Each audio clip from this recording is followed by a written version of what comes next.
Hi, everyone. I am here with Colleen Jorgensen, and I am going to read her title because it is a beautiful title that I don't want to botch. Certified Professional Pain Care Educator. She is an osteopath, Pilates, and yoga therapist.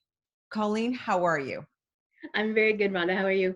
Good. Did I get that title down right? You got it perfect. Okay, and these are important titles, especially for me. I've been worked with you for years and years and years, and for my lower back pain, to be honest. And right now, I do have pain, but I can't see anybody that generally helps me. Osteo, athletic therapist, whatever. You are a West Island therapist. And how do we manage our pain during a time when we can't visit those healthcare practitioners that give us a hand?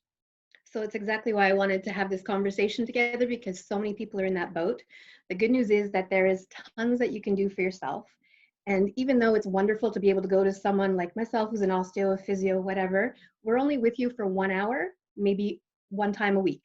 You're living in your own body 24/7 your whole life. So the more that you can learn how to do for yourself, the better. So maybe this is going to push some of us to go towards there.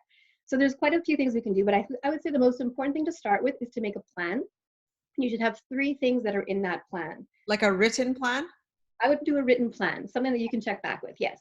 So the first thing is you need to figure out, write down a few of the things that allow you to distract away from the pain, that completely take your mind off it.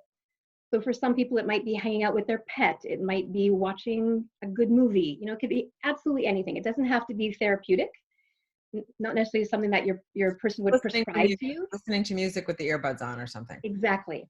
Absolutely anything that distracts you away from your pain so your brain is not thinking about it. That would be your first thing on the list.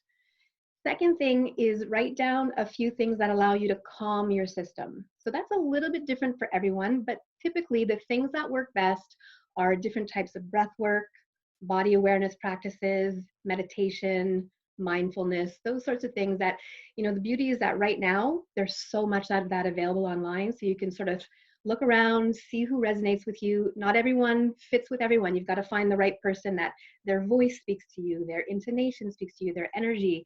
There is someone out there for you. So keep looking if you haven't found that person yet. So first thing is things that distract you. Second is the things that calm your system. And third thing is we need to bring ourselves to the edge of that pain. So if we always only do things that keep us from thinking about the pain, that's not going to cut it. It's not going to just fade away into the distance, unfortunately. We have to go and say hello to it. We have to introduce ourselves to the pain. We have to remember that pain is your own body trying to have a conversation with you. It's not this foreign entity that's out there to destroy you. It's not our enemy. We have to figure out how to develop a relationship with it, how to become allies with that pain, because it's a signal. It's your nervous system trying to tell you, okay, hey, Colleen, something's going on and I need you to pay attention. So you have to find things, it could be movement, it could be some of the practices we just talked about that actually bring you into the pain a little bit, but not so far that it feels dangerous to you. Can you give me an example? Yes.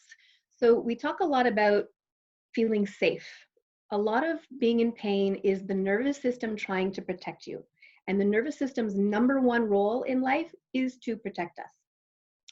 The problem is it doesn't only protect us from actual danger, it will protect us from anything that it thinks might maybe possibly be dangerous. So if you one time went for a walk, or actually this is a perfect example. I was at a movie one day, we were there early and there was 5 elderly women behind me.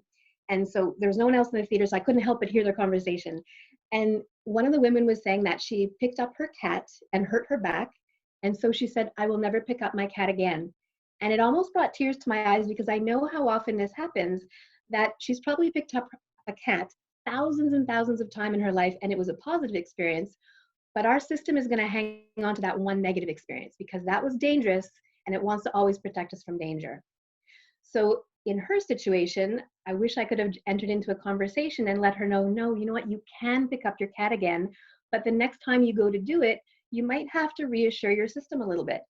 So maybe before picking up her cat, she could visualize herself, imagine herself picking up her cat and feeling good and thinking about the sensation of hugging the fur and how it's always been positive.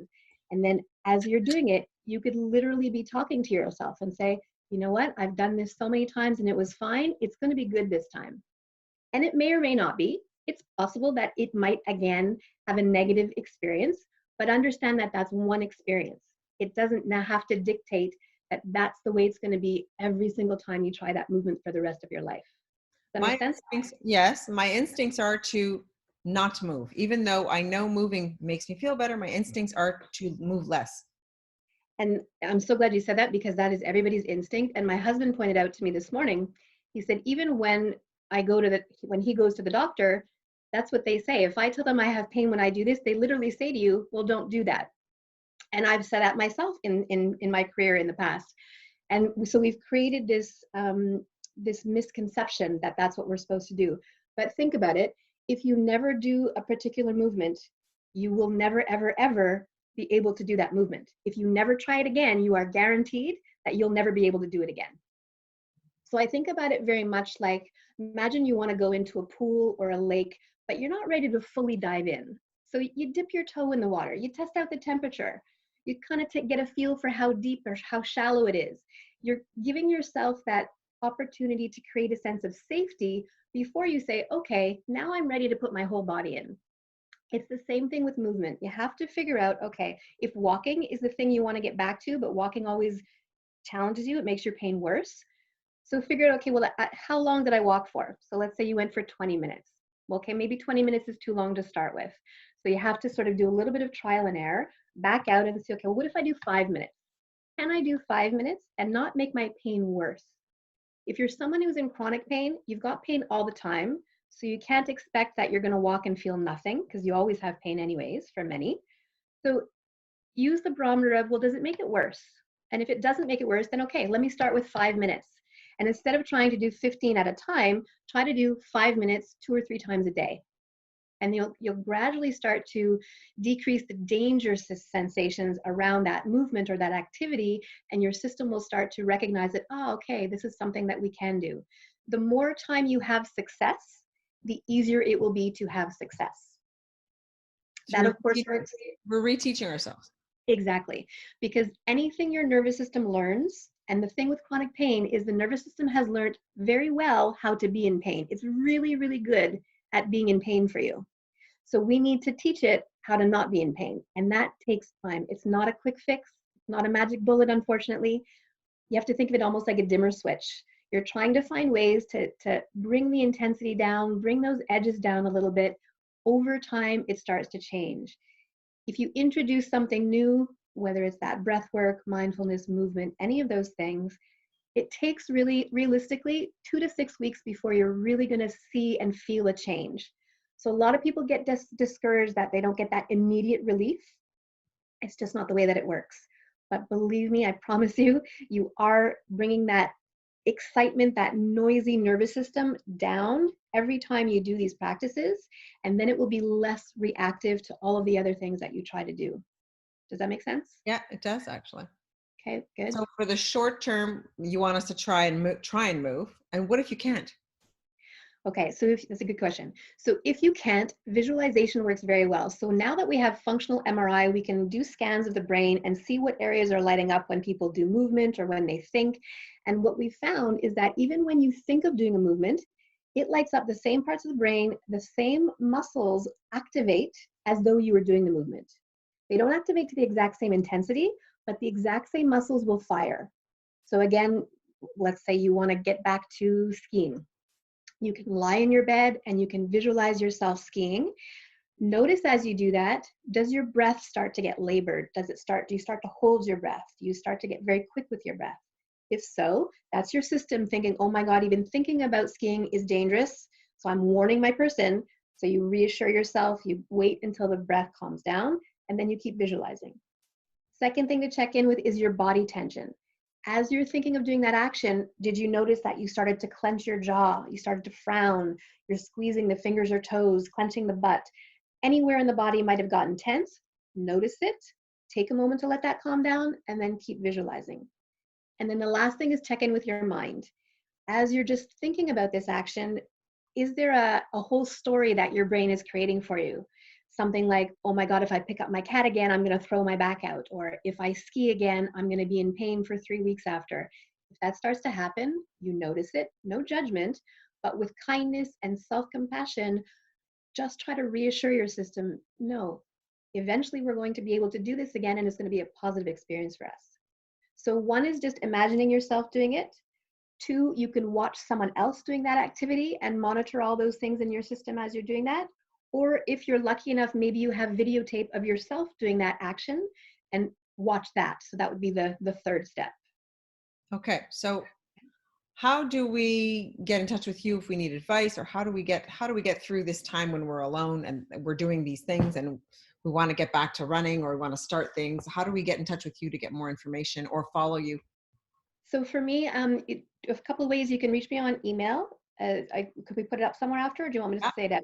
you can say Okay. it out anyway. Say it out just the Okay. same. So it's COLJORGENSEN13 @gmail.com.